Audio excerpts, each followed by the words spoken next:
Hi hello sparks Telugu viewers. మహాన్, జిగర్తాండా లాంటి మంచి మూవీస్ డైరెక్ట్ చేసిన కార్తీక్ సుబ్బరాజు డైరెక్షన్లో వరుస ఫ్లాప్లతో శతమతమవుతున్న సూర్య హీరోగా, పూజా హెగ్డే హీరోయిన్గా నటించిన, సూర్య సొంత నిర్మాణ సంస్థలో నిర్మించిన రెట్రో మూవీ రివ్యూ 3 నిమిషాల్లో చూద్దాం రండి. ముందుగా స్టోరీ విషయానికి వద్దాం. తిలక్ అలియాస్ జోజు జార్జ్ ఒక నోటోరియస్ గ్యాంగ్స్టర్ అండ్ స్మగ్లర్. తన భార్యకు అనాథ అయిన ఒక బాబు పర్వేల్ కన్నన్ అయిన మన సూర్య దొరుకుతాడు. తనని అడాప్ట్ చేసుకుని పెంచుకుంటారు. పెంచుకున్న తల్లి మరణించాక తండ్రిని కాపాడుకోవటానికి తను గ్యాంగ్స్టర్ అవుతాడు.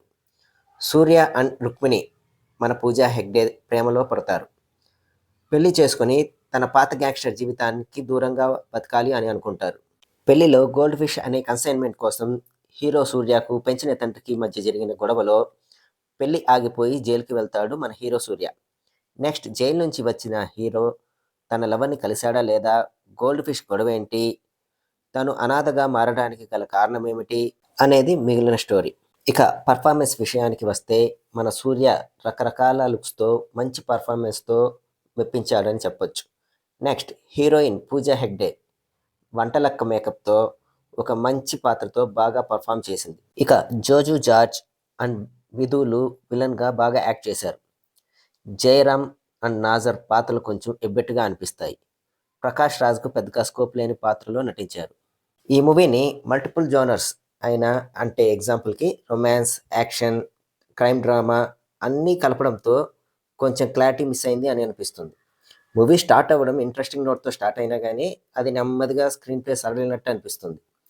ఇక సెకండ్ హాఫ్ విషయానికి వస్తే చాలా ఫ్లాట్ సీన్స్తో ఎమోషనల్ లెస్గా సాగుతుంది.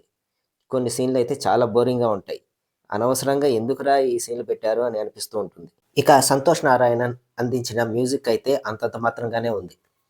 బీజిఎం అయితే దంచి బట్టి కొట్టినట్టు ఉంది తప్ప ఏమాత్రం సీన్స్కి అతికినట్టు, ఎమోషన్ని క్యారీ చేసినట్టు ఏమాత్రం అనిపించదు. ఇక ప్రొడక్షన్ వాల్యూస్ విషయానికి వస్తే సూర్య సొంత నిర్మాణంలో నిర్మించడం వల్ల ప్రొడక్షన్ వాల్యూస్ బాగున్నాయి.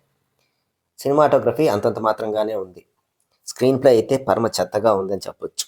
వరుస ఫ్లాపుల్లో ఉన్న సూర్య ఈ మూవీతో అయినా హిట్ కొడతాడు అనుకున్న ఫ్యాన్స్కి బాగా నిరాశ కలిగిస్తాడు ఈ మూవీతో. సూర్య ఇకనైనా స్క్రిప్ట్స్ సెలెక్ట్ చేసుకోవడంలో కొంచెం శ్రద్ధ చూపిస్తే చాలా మంచిది. ఈ మూవీని జస్ట్ ఫర్ సూర్య స్వాగ్ కోసం మాత్రమే చూడొచ్చు. నా రేటింగ్ ఈ మూవీకి 2/5 and it is a below average movie. ఇదండి రెట్రో మూవీ రివ్యూ. ఈ రివ్యూ కానీ మీకు నచ్చినట్టయితే please like, share, comment and subscribe. మరిన్ని మంచి రివ్యూల కొరకు మీ స్పార్క్స్ తెలుగు ఛానల్.